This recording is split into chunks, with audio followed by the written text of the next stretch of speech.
Hoy la segunda etapa de la Vuelta Ciclista Asturias 1990. Un largo trayecto, la más larga de la Vueltina, como en el Principado conocen a su carrera ciclista. 203 kilómetros entre Avilés y Llanes. Por el medio, dos tachuelas, dos saltos de tercera categoría, el de la Miranda y el de Ortiguero. Ello ha permitido que un rodador de la categoría de Rudy Danens se imponga en la meta de Llanes, pero ha permitido también que un asturiano, después de muchos años, de la época de los Vicente López Carril, de los Faustino Fernández Obies, etcétera, se vista de amarillo. Que la Vuelta tenga un líder de su propia tierra. Esto se lo vamos a contar a partir de este momento, más desarrolladamente a lo largo del siguiente reportaje. En una plaza de España avilesina, a la que el numerosísimo público puso una nota de colorido a juego con la soleada mañana, 104 ciclistas iban a pasar por el control de firmas para afrontar el prolongado recorrido hasta el concejo de las 30 Playas, Llanes. La salida estaba prevista para cerca de las 11 y los ciclistas y sus auxiliares aprovecharon el tiempo para ultimar detalles, distribuir los alimentos precisos y preparar las piernas para el esfuerzo a realizar. Lo que ocurrió después casi se veía venir, dada la longitud de la etapa. Una especie de carrera al estilo italiano, suave y tranquila en el primer tramo, y un segundo tramo en el que hubo que poner a prueba el esfuerzo de cada cual. Salida controlada por las calles de Avilés. Los Panasonic al principio de la etapa, como siempre, a cola de pelotón. Y un líder, Raúl Alcalá, que marcha despreocupado, bien respaldado por su fortísimo equipo. El pelotón agrupado da claras muestras de no querer líos, al menos en estos primeros compases de la etapa.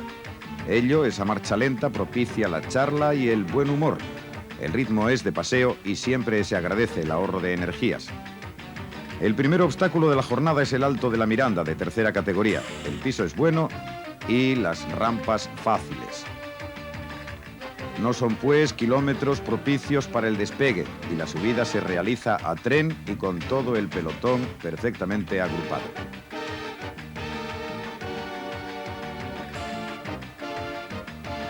Poco antes de la cima, el demarraje va a ser del actual rey de la montaña, por otra parte no tan sorprendente como pueda parecer, Daniele Caroli.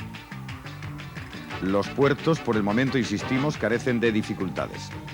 El italiano del Tulip pasa por delante de John Urea, Fernando Piñero, etcétera, etcétera. En el descenso, un asturiano, Vicente Prado, continúa con el protagonismo del equipo Tulip, intentando una escapada que durará menos que un suspiro. El grupo sigue a tren, es consciente de que es muy pronto para que nada serio pueda prosperar. El propio Vicente Prado lo sabe y sabe que las posibilidades son tan escasas que pronto arroja la toalla y se deja alcanzar. En los puestos cómodos, Anselmo Fuerte, hablando con Gorospe, el madrileño con humor explica que su colocación al final del grupo es porque se le ha ordenado vigilar a todos.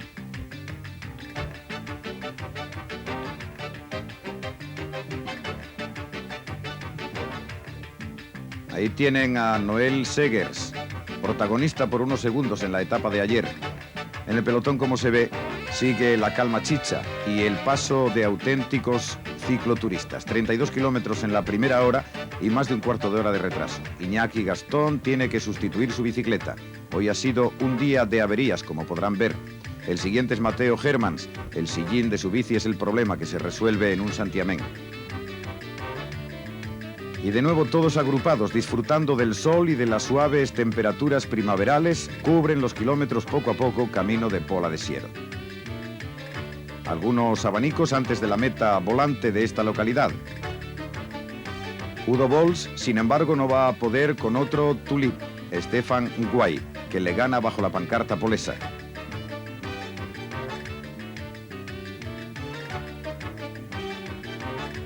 Por Nava, la capital de la bebida asturiana por excelencia, la sidra, el retraso acumulado se acerca al cuarto de hora. Se prevé que hasta que no se llegue al ecuador de la etapa no va a pasar nada de nada. Parece que hay un pacto establecido entre los 104 protagonistas. Ahí tienen a Plancaer con bromas e Iñaki Gastón, con su buen humor habitual, prueba sus dotes de dibujante. Hay tiempo para todo en este paseo, insistimos, a la italiana. Cangas de Onís, primera capital española, va a ser el punto de partida para la batalla del día. En el sprint especial, nuevamente el llanisco Antonio Sampedro gana la acción a Daniele Caroli, ambicioso siempre, y al germano Udo Bols. La forma del pelotón cambia radicalmente. Las miradas inquietas y la actitud vigilante sustituyen a la quietud y al conformismo. Se produce una serie de movimientos que van a desembocar en la primera escapada seria, que iría cambiando de protagonistas continuamente, menos uno, Rudi Danes. Allá se van por el momento Arsenio González y el corredor holandés. Indurain, en vanguardia, intenta controlar la cabeza del grupo. Mientras tanto, no puede impedir que Arsenio González, que arrastra al vigilante de turno del PDM, se vaya del paquete. El Teca está decidido y fuerte, pero al tiempo lleva la mala suerte como compañera. Ha elegido el peor terreno para atacar. Mientras los fugados ponen tierra por medio, Indurain sufre un pinchazo. La relajación de la vigilancia permite a Manuel Delgado intentar su propia aventura. Más adelante, con Arsenio llevando todo el peso de la fuga, pronto la diferencia se hace importante.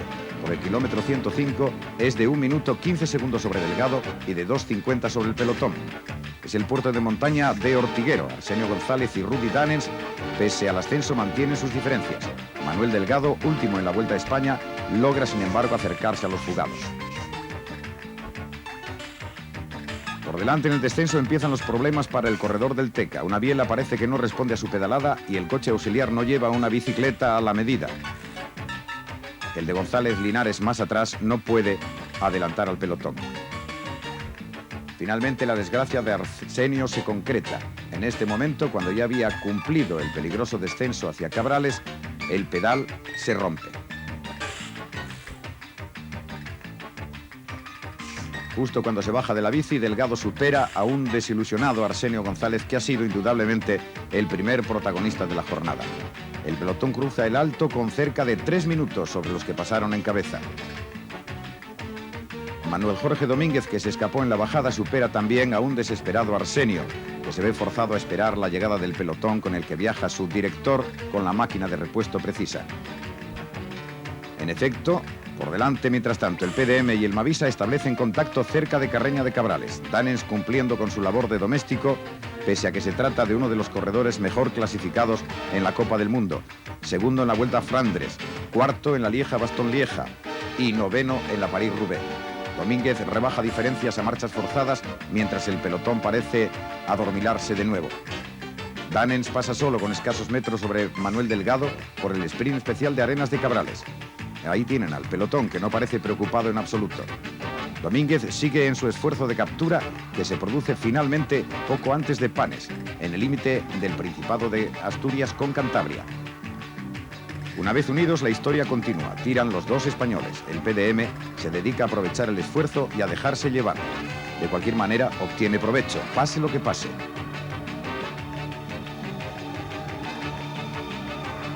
Vamos a llegar enseguida a la meta volante de Panes y la mayor ventaja para los 3 fugados. 6 minutos 8 segundos sobre un pelotón que finalmente parece reaccionar. Curiosamente, a impulsos de los Banesto y de la 11 y no, como sería previsible, de PDM o de Panasonic. La tónica de la escapada sigue siendo la misma. Domínguez fundamentalmente y Delgado tirando. El holandés a la expectativa. Domínguez se sabe líder virtual de la carrera y trata de mantener su esperanza de vestir de amarillo. El asturiano, todavía con viento favorable, lleva el mayor peso de la fuga. Por Panes pasa el pelotón muy estirado, lo que quiere decir que la alarma ya ha sonado. Y ahí tienen, Ponce y Banesto en cabeza. Entramos en el trayecto más difícil para los escapados. Buena carretera y llana, en la que en su tramo final va a cambiar la dirección del viento por el momento favorable. Manuel Jorge Domínguez sabe que en esta última parte de la carrera hay que emplearse a fondo. El gesto del de Barredos es más que expresivo en su entrega.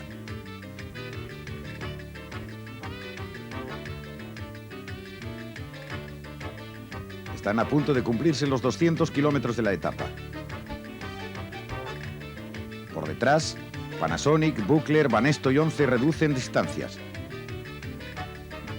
Sin embargo, los cálculos de los corredores de estos equipos para la caza han sido erróneos.